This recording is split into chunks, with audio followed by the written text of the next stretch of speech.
안녕하세요, 찰리브라입니다. 어제는 밤에 좀 잠을 늦게 잤어요. 어제 코인 가격이 갑자기 막 올라가가지고 잠을 딴 때는 뭐 9시 정도에 자고 막 이러는데 어저께는 12시가 넘어서 뭐 1시 정도에 이제 잠이 들어서 오늘 아침엔 조금 늦게 일어나서 이제 자료를 추렸는데, 뭐 전반적인 가상자산 시장에 관한 뉴스는 뭐 부정적인 뉴스도 있고 긍정적인 뉴스도 있는데, 지금 현재 약간 찔끔 올랐다고 그래서 뭐 이거를 불장의 시그널이다라고 보기에는 좀 애매모호한 구간도 있기 때문에, 뭐 여기서 뭐 적극 매수를 해야 된다, 올라갔기 때문에 이렇게 말씀드리기에는 좀 모호한 것 같아요. 뭐 물론 저 같은 경우는 전반적인 어떤 그 코인들에 관해서 뭐 홀딩하고 있는 경향이 좀 크기 때문에 뭐 뭐라고 말씀드리기는 모호하네요. 그래서 일단은 뭐 많은 어떤 그 전문가들, 기자들이 쓴 어떤 그 자료를 바탕으로 해서 이번 영상을 이제 만들었는데, 일단 첫 번째는 어떤 그 익명의 차티스트가 GBP, 그러니까 파운드화에 관해서 좀 앞으로 값어치가 좀 어느 정도 하락할 가능성이 높다, 이런 얘기를 지금 하거든요. 근데 이런 일이 지금 벌어지고 있는 게, 사실은 그 영국이라는 나라가 전 세계 이제 그 과거에는 전 세계 금융 시장에서 중요한 어떤 그 지정학적 위치를 차지하고 있는 그런 부분이었는데, 이번에 이제 그 2016년도부터 있었던 그 브렉시트가 2020년 12월 31일 날 종지부를 찍어요. 그러니까 2020년 초반에 이미 브렉시트는 이미 다 가결되고 다 전부 다 통과돼서 승인이 되긴 했지만, 사실은 실질적으로 이제 시행되는 거는 12월 31일이다, 이렇게 보시면 된다라고 생각을 합니다. 근데 이걸 제가 어저께도 그렇고 계속 말씀드리는 이유가, 브렉시트의 영향에 관해서 우리가 알아야 된다고 생각을 하거든요. 이거는 파운드와의 값어치 그리고 유로와의 값어치를 하락시킬 가능성이 있고, 어떤 차티스가 말을 했듯이, 그리고 이것으로 인해서 국제 경제의 안전성이 하락할 거다. 그것으로 인해서 양적 완화의 마지막 몸부림이 막 펼쳐질 가능성이 되게 높다. 이거는 근데 유럽이나 영국에 국한된 얘기가 아니라, 여기서 이제 문제가 발생되면 뭐 일본이 됐든 중국이 됐든 그 여파가 미국에도 분명히 미칠 가능성이 높다는 거죠. 그래서 법정 통화 시스템의 한계에 도달할 가능성이 높다는 거죠. 마지막 양적 완화로 인해서 지속적인 양적 완화는 통화 가치의 하락을 의미할 거고, 그리고 비트코인이 결국에는 IMF 통화 바스켓에 추가될 가능성이 높다라고 저는 저의 이제 희망의 롤 돌리는 거죠. 근데 이거는 제가 2018년도에 영상에 한번 언급을 한번 한 적이 있었는데, 결국엔 뭐 전 세계 경제가 무슨 문제가 생기든 뭐 어떤 일이 생기든 코로나 바이러스로 인해서 뭐 팬데믹이 창궐해서 뭐 현물 경제가 꺼져가는 거에 관해서 법정 통화를, 거기다가 이제 펌핑지를, 유동성 공급을 지속적으로 한다면, 결국에 지금 양적 완화의 폭주 열차는 어느 순간에 부딪혀서 파괴될 수밖에 없다는 거죠. 그거를 전 세계 이제 기축통화국에 있는 국가들의 이제 지도자나 통화 관련한 어떤 그런 총 책임자들은 다 이미 알고 있다라고 저는 생각을 하거든요. 그래서 어느 순간이 되면 분명히 비트코인이 통화 바스켓에 들어가지 않을까라고 이제 저는 개인적으로 생각하고, 이게 왜 제가 이런 거를 자꾸 말씀드리냐면, 전 세계 금융 시스템의 변혁이 지금 일어나고 있다는 거를 영국의 브렉시트를 통해서 우리가 알 수 있거든요. 이게 어떤 거냐면, 올해 12월 31일 날 이제 종지부를 찍는다라고 말씀드렸잖아요. 이게 영국은 과거 금융의 중심지였다. 그리고 EU와의 장벽 건설은 의미가 되게 크다. 그래서 브렉시트가 되면 거기에 이제 관세라는 장벽이 건설되고, 그것으로 인해서 기존에 있었던 많은 어떤 그 인프라나 모든 것들이 파괴되고, 새로운 이 인프라가 다른 쪽 노선으로 이제 그런 것들이 이제 형성되기 시작을 하는데, 현재는 이제 제가 느끼는 건 뭐냐면, 싱가포르가 동서양 금융의 중심지로 이미 한 2, 3년 전서부터 변하기 시작했다라는 걸 제가 느끼거든요. 그러니까 과거에는 홍콩이 알고 보면 그 아시아의 금융의 중심이었으면, 영국은 그 유럽의 금융의 중심이었다. 이건 아마 누구나가 다 아실 거예요. 그래서 홍콩, 영국이 과거의 금융 중심이라면, 이번에 이제 브렉시트로 인해서 싱가포르가 사실 몇 년 전서부터 사실 그 에너지를 받는 거에 관해서 홍콩이 무너지는 거랑 영국이 무너지는 거에 관해서 그 금융의 어떤 그 에너지를 싱가포르 쪽으로 많은 다국적 기업들이 이미 옮겨간 게 아닐까. 물론 룩셈부르크라는 유럽의 어떤 금융의 중심되는 그런 지역도 있긴 하지만 제가 봤을 때 비중상 봤을 때 싱가포르가 상당히 높다라는 생각을 되게 많이 하거든요. 그래서 전체적인 큰 맥락에서 이것도 한번 알아두면 좋다라고 생각을 하고, 그리고 코인데스크의 예전에 제가 이걸 말씀드린 이유가 어쨌건 GBP가 이것으로 인해서 이제 브렉시트로 인해서 GBP가 흔들릴 가능성이 되게 높은데, 이런 거를 이제 제미니 거래소나 이런 사람들은 아는지, 그리고 바이낸스 거래소도 그때 때마침 들어갔었고, 제가 알기로 OKEX인가 후오비 같은 경우도 제가 물꼬를 튼 걸로 알고 있어요. 영국에 진출하는 거에 관해서. 근데 제미니 거래소에 관해서 이제 한 가지 말씀드리려고 하는데, EMI 라이센스를 받은 게 8월 달이었어요. 8월 달에 받았는데 9월 24일 날 제미니 거래소가 영국 땅에 런칭이 돼요. 네. 그러니까 뭐 통화 시스템에 문제가 되고 통화 시스템에 문제가 생길 거고 파운드의 값어치가 떨어지면서 영국에 상주하고 있는 영국 국민들이 가상자산에 투자를 향후에 많이 할 거라는 거를 미리 인사이트로 알기 때문에 윙클보스 형제가 진출한 게 아닐까라고 이제 저는 개인적으로 생각하고, 이건 그냥 참고적인 사항으로 이제 그냥 알아두시면 좋은데, 전 세계에 이제 많은 가상자산 거래소가 있는데 삼성이라는 다국적 기업하고 파트너십 관계를 맺은 데는 제미니 거래소가 유일해요. 네, 그래서 진짜 믿을 수 있는 거래소라는 걸 아시면 되고, 파트너십 관계에 있기 때문에 삼성 모바일 폰이 향후에 이제 나오기 뭐 앞으로도 마찬가지고 런칭이 되고 나오면 제미니 거래소에 있는 많은 코인들하고 연동해서 움직일 가능성이 높기 때문에 제미니 거래소에 내가 투자한 코인들이 거기 리스트업 돼 있나도 항상 확인을 많이 하시는 버릇도 그런 것도 이제 중요하다고 생각하고, 또 하나 이제 브레이브 코인 베이직 어텐션 토큰이죠. 이것하고도 제미니 거래소가 파트너십 관계에 있어요. 이것도 보시면 되고, 제가 왜 GBP에 관해서 그런 말씀을 드렸고 영국의 브렉시트에 관해서 말씀드렸냐면 되게 아이러니하다는 거죠. 제미니 거래소가 영국에 들어간 거는, 그러니까 라이센스 EMI 라이센스를 받은 거는 8월 달에 받았어요. 9월 달에 런칭이 됐고, 근데 이 뉴스가 나온 거는 10월 6일 날 나왔어요. 영국 정부는 왜 이런 뉴스를 내보냈을까요? 그러니까 영국 FCA는 파생상품 금지 신호, 전체로 암호화폐에 대한 비승인 신호, 그래서 부정적으로 가상자산 시장에 관해서 스탠스를 취할 거다. 이 뉴스만 보면 우리가 그렇게 알 수 있지만, 제가 아까 그거를 보여드린 이유는, 제미니 거래소에 관해서 이제 보여드린 이유는 이때는 왜 긍정적으로 하고 2개월 뒤에는 10월 6일날 대선은 왜 갑자기 영국 정부에서 이런 식으로 나오냐. 그러니까 말이 안 되는 거죠, 이런 뉴스는. 그래서 이런 뉴스는 그냥 거르시고 그냥 거르시면 되고, 그리고 블룸버그 마켓에 어떤 그 트윗에 하나 나온 게 있는데, 여기 보시면 팬데믹이 있는 동안에, 그러니까 원격으로 이제 근무하는 어떤 그런 것들 있죠, 재택근무나 막 이런 것들, 그런 것들이 이제 붐업이 됐죠. 붐업이 되면서 그 클라우딩 컴퓨팅에 관한 어떤 그 주식시장이 붐을 이뤘다. 그래서 그 가격적으로 많이 상승 탄력이 있었다, 이런 얘기를 지금 블룸버그에서 다루거든요. 근데 이건 코인 관련한 얘기는 아니에요. 근데 앞으로도 마찬가지예요.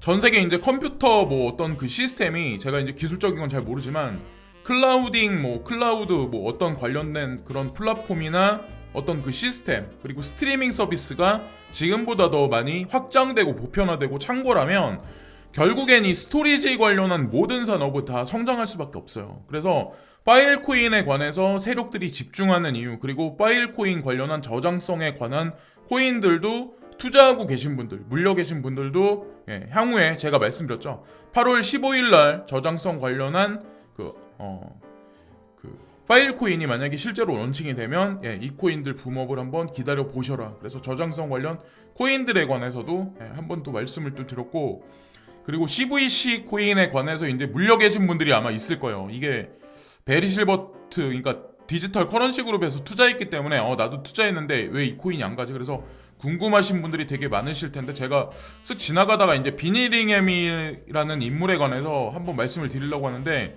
이분이 거기 CEO예요. 그래서 여기 보면 16만 7,870명의 팔로워를 보유하고 있어요. 이 정도 그 인원이면 사실 이 트위터 상에서 적은 인원은 아니거든요. 근데 제가 이걸 말씀드리는 이유가, 뭐 CVC가 뭐 요 근래에 뭐 어떻게 활동했다 이런 거를 보실 때 비니 링엠이라는 이분 트위터를 종종 자주 살펴보세요. CVC 투자하고 계신 분들은. 그리고 DCG에서 분명히 투자를 했을 때는 뭔가 이유가 있기 때문에 이제 투자를 진행했었다고 이제 저는 생각을 하거든요. 그래서 아마도 대기업하고의 관련된 파트너십 관계에 관한 거는 불장이 다가왔을 때 터트릴 가능성이 높지, 그런 거는 장세가 되게 안 좋을 때는 터트리진 않아요. 바보가 아닌 한. 예. 그래서 그런 식으로 보실 때 보면 좋을 거라고 이제 생각을 하고, 그리고 코인데스크에 이 뉴스가 나와서 이제 말씀드리는데 비트코인이 올라서 말씀드리는 게 아니에요. 이거는 코인데스크에 이 뉴스가 나온 거는 어저께 저녁에 나온 거예요. 비트코인 옵션의 볼륨이 CME에서 300%가 증가했었다. 그래서 많은 트레이더들이 지금 불리시 쪽으로, 상승장 쪽으로 베탄 게 아닐까. 코인데스크에서 기자분이 이 기사를 썼기 때문에 이제 말씀을 드리는데, 이 기사가 나왔기 때문에 저는 지금같이 이제 뜰끔이라도 상승했다라는 생각은 안 해요. 어쨌건 그냥 이것도 참고적인 사항으로 보시고, 그리고 비트코인 해시레이트가 여기 노란색 선이고 이게 가격이거든요. 밑에 검은색 선이. 근데 비트코인 해시레이트가 170 X 해시레이트를 이제 넘어서면서 역사적 정고점을 돌파해버렸어요. 지금 현재 상황이. 그래서 비트코인 탄생 이래로 해시레이트가 이렇게 증가한 적이 없기 때문에 많은 지금 빅데이터에 관련한 비트코인 추종자들이 지금 비트코인이 상승으로 돌아서는 어떤 그 기조가 되는 게 멀지 않았다는 말씀하시는 분들이 되게 많거든요. 그래서 단기적으로는 변동성이 향후에 어느 정도 지속될지는 모르겠지만, 저도 중장기적으로는 비트코인 가격이 계속해서 상승 추세를 유지할 거라는 거에 관해서, 기조에 관해서는 변함은 없거든요. 저 같은 경우도 마찬가지로. 그래서 그런 식으로 보시면 되고, 비트맥스가 미국 정부한테 이제 기소를 당하면서 벌금을 맞았죠. 벌금을 맞으면서 아서 헤이스가 이제 더 이상 그 비트맥스의 CEO가 아니다, 이런 기사가 나왔는데, 여기 보시면 비비안 쿠라는 분이 일시적으로 비트맥스 CEO 쪽으로 갈 거고, 그리고 아서 헤이스 같은 경우는 한 발 물러나서 관리를 할 거다, 이런 얘기가 이 기사에 나왔거든요. 근데 제가 이 기사를 보면서 어떤 걸 느꼈냐면, 비트메인에서 우지한이 한 발 물러나가지고 다른 일을 할 때가 있었잖아요. 그래서 이것도 약간 그런 느낌으로 저는 이제 접근하거든요. 지금 보면 이 비트맥스 같은 경우 아서 헤이스가.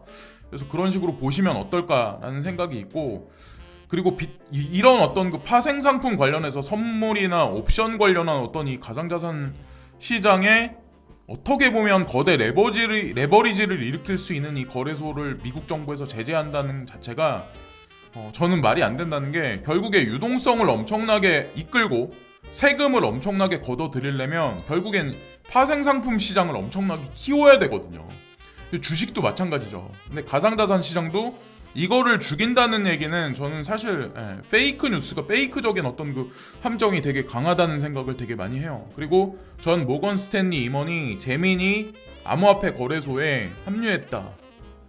그래서 이 뉴스도 보시면 제가 코인베이스하고 제미니 거래소, 이 거래소에 내 코인이 들어가 있는지를 항상 이렇게 예의주시해서 많이 보시는 게 알트코인 투자하시는 분들한테는 되게 좋다라고 말씀을 드렸었죠. 어쨌건 모건 스탠리에서 근무하셨던 분들이 제미니 거래소에 이제 참가했다. 그리고 이 뉴스가 사실은 이번 영상의 이제 핵심일 수도 있는데, 어저께 한 6-7시간 동안 트위터상에선 많은 인플루언서들이 이 얘기를 되게 많이 했어요.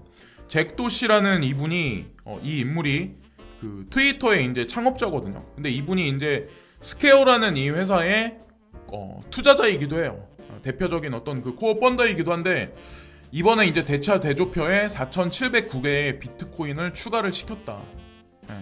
그래서 이게 대서 특필되는데, 이걸 우리가 이제 눈여겨봐야 되는 이유가 왜 그러냐면, 마이크로 스트래티지라는 이 회사가 이제 예전에 이제 거액을 투자를 하면서 38,250개의 비트코인에 투자했었다. 이게 대서특필 된 적이 있었잖아요. 근데 금액적으로 봤을 때 사실은 마이크로 스트래티지가 비트코인을 매입한 거보다 스퀘어사가 매입한 게 얼마 되진 않아요. 사실은 알고 보면. 그리고 자산 규모도 마이크로 스트래티지가 15억 달러인데 여기 보면 스퀘어사는 810억 달러예요. 상대도 안 돼요. 그래서 잭 도시가 운영하는 스퀘어사가 운영하는 이 회사가 훨씬 커요, 사실은. 근데 의미 있게 우리가 봐야 되는 게 뭐냐면 스퀘어사 같은 경우는 모바일 결제 시스템 플랫폼을 만들어내는 회사예요. 그리고 이 사람은 마이크로 스트래티지 CEO하고 마이크 세일러하고 약간 다른 의미로 봐야 되는 게 이분 같은 경우는 인프라를 만들어내는 사람이에요. 예를 들어서 뭐 가상자산 시장의 인프라를 만들어내는 뭐 여러 가지 인물이 있죠. 뭐 폼폴리아노나 아니면 베리 실버트 같은 그런 인물들, 글렌 허친스 같은 그런 인물, 그러니까 그런 인물이 비트코인을 매입했다라고 보시면 된다라고 저는 생각을 합니다. 그래서 이것도 좀 의미 깊게 우리가 봐야 된다고 저는 생각을 하고, 뭐라고 얘기를 하냐면 스퀘어는 암호화폐가 경제적 권한 부여의 도구라고 믿으며 회사의 목적에 부합하는 글로벌 통화 시스템에 전 세계가 참여할 수 있는 방법을 제공합니다. 여기서 글로벌 통화 시스템이란 얘기가 나오죠.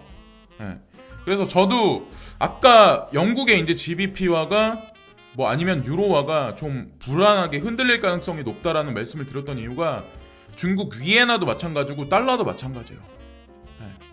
그 엔화도 마찬가지고 결국엔 그런 IMF 통화 바스켓에 있는 통화 시스템에 있는 기축 통화들이 흔들리면 결국엔 중간에 이제 중간에 이제 기준이 되는 하나의 통화 커런시가 또 하나 등장해야 되거든요. 그래서 저는 어떤 이런 의미로 스퀘어사도 마지막으로 이제 결론 내서 비트코인에 투자를 한 게 아닐까라는 생각을 하고, 법무부는 프라이버시 코인의 사용이 범죄 가능성을 암시한다고 밝혔습니다. 프라이버시 코인은 미국 정부로부터 그 어느 때보다 많은 관심을 받고 있습니다. 그래서 예의주시해서 보고 있다. 범죄 지금 다크코인이 사용되기 때문에. 그래서 이번에 이제 법무부에서 83페이지나 되는 가상자산 시장에 관한 보고서를 냈는데 사실 특이사항은 없어요. 예전에부터 계속 있었던 얘기만 계속 번복돼서 나오는데, 중요한 건 베리 실버트가 운영하는 그레이스케일 자산운용사의 익명성 코인은 그대로 들어가 있다는 거죠.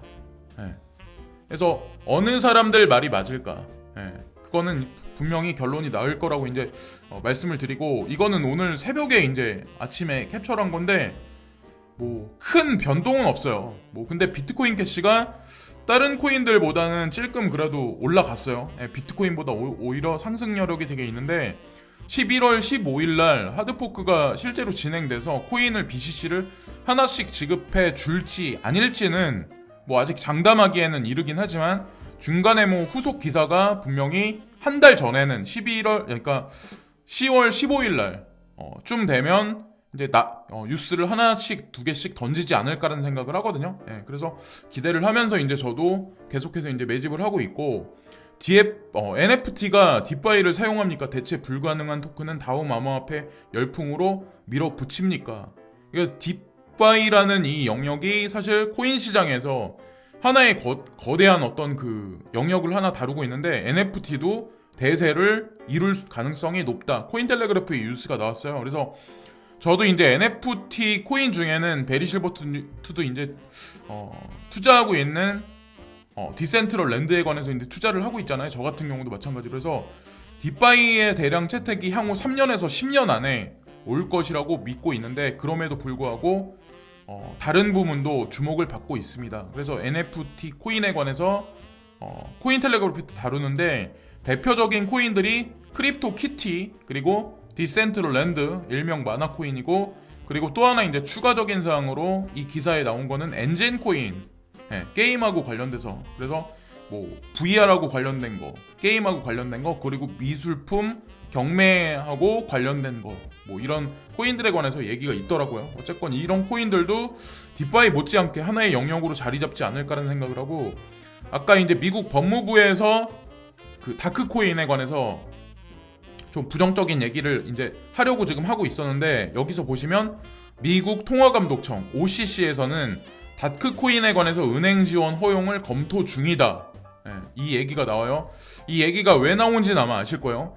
미국 은행 감독 당국이 모네로 지캐시와 같은 익명성 토큰, 이른바 다크코인과 관련한 서비스를 은행이 지원할 수 있도록 허용하는 방안을 검토 중이다.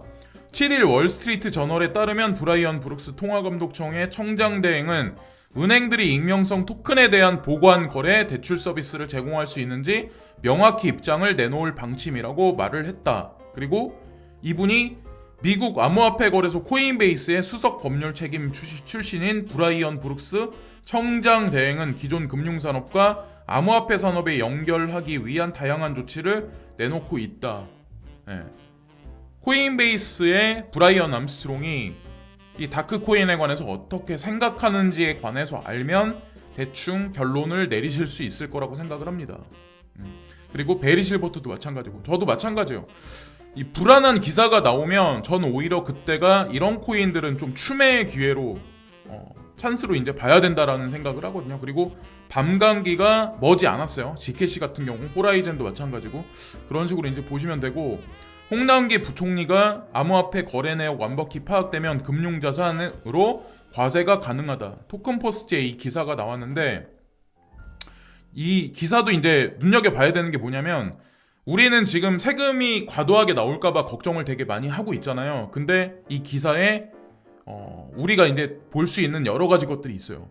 홍남기 부총리 겸 기획재정부 장관이 가상자산도 거래 내역이 거의 완벽히 파악되고 체계적으로 되면 금융자산으로 과세하는 것도 검토할 수 있다고 밝혔다. 그래서 기타 소득으로 분류하면 과세가 더 많이 나오는지 아니면 금융자산으로 과세되는 게 더 적게 나오는지는 모르겠어요. 저도 이거에 관해서. 근데 어쨌건 기타 소득보다는 금융자산으로 과세되는 게 더 낫다라고 이제 전 생각을 하는데, 여기서 보시면 결론이 슬롯머신으로 번 돈이나 복권 당첨금 등이 기타 소득으로 분류된다. 그죠? 현 정부가 가상자산 관련 정책을 다룰 때 매우 보수적이다 못해 적대감을 느낄 정도로 좁은 시각을 보인다고 말했다. 서 의원이라는 분이 이런 말씀하셨는데, 홍 부총리가 이제 마지막 결론 뭐라고 말씀하셨냐면, 일단 내년에는 기타 소득으로 보고 세금을 부과하는 것으로 했다. 일단이라고 말씀하셨잖아요. 무슨 얘기냐면, 국제적으로 법률안, 가상자산 시장에 이제 어떤 그 법률안에 관해서 아직 나온 게 없기 때문에 일단이라는 얘기를 해요. 일단. 그 얘기는 바뀔 수 있다는 얘기거든요. 그래서 1에 1비 하실 필요가 없어요. 과세 정책에 대해서는. 그리고 궁극적으로 중요한 건 과세를 많이 매겨서 죽일 정도까지는 매기지 않을 가능성이 많아요. 왜냐면 정부에서 이제 세금을 뽑아 매기려면 주식시장도 키워야 되지만, 더더욱이나 중요한 건 가상자산 시장에서 훨씬 버블을 더 쉽게 키울 수 있거든요. 주식시장보다는. 저는 이제 그런 생각을 하거든요. 그런 맥락으로 보시면 되지 않을까라는 생각하고, 코인베이스 커스터디가 MLN을 커스터디에 추가했다. 그래서 멜론포트라는 코인이 있거든요. 이 코인도 이제 폴카닷 못지않게 사람들한테 이제 주목을 되게 많이 받았었고, 기술력이 있는 코인 중에 하나이고, 근데 어쨌든 커스터디에 추가되고, 그리고 LPT, 리버피어라고 하죠, 일명. 이 코인 같은 경우도 커스터디에 추가됐다라는 얘기가 여기 나오죠. 근데 이게 사실 관련이 있는 게, 베리 실버트의 DCG 그룹이 코인베이스에 이제 투자를 진행했기 때문에, 베리 실버트가 생각하는 뭐 로드맵이나 그림상에서 하나하나 어떤 그런 코인들이 코인베이스에 리스트업 되거나 커스터디에 추가된다고 생각하거든요. 참고로 여기 나와 있죠. 마지막으로 LPT가 리버피어 같은 경우는 그래서 뭐 이번에 커스터디에 추가됐다라고 생각이 되고, 호라이젠 같은 경우는 아직 그러니까 코인베이스에 추가되지 않았어요. G캐시는 물론 상장돼 있긴 하지만, 그래서 어쨌건 시세가 지금 반토막 가까이 나 있기 때문에 저는 뭐 접근하기에 매력적인 가격대라고 저는 생각을 하거든요. 지금 같은 경우는 패닉해서 손절하실 분들 같은 경우는 아마 뒤통수 맞을 확률이 좀 크지 않을까라고 생각하는 코인 중에 하나가 호라이젠 코인이에요. 그래서 어쨌건 뭐 그레이스케일 자산 운용사에 있는 코인들, 그리고 그 외에 나와 있는 코인 중에는 뭐 마나 코인 있죠. 그리고 리버피어, 그리고 뭐 그런 코인들 나쁘지 않다라고 생각합니다. 그래서 오늘도 여기까지 이제 방송을 녹음하면서 이번 영상은 마치겠습니다. 그래서 불안한 장세 속에서 뭐 희망회로는 잃지 않아야 된다라고 저는 생각을 해요. 그래서 우리가 원하는 어떤 그런 진짜 불장이 아직까지 다가오지 않는 거는 사실이긴 하지만, 단계적으로 시세 하락이 약간 있더라도 저는 중장기적으로 분명히 여러분들 주머니를 두둑하게 만들어 줄 수 있는 시장으로 분명히 성큼성큼 나아갈 거라고 생각을 합니다. 네.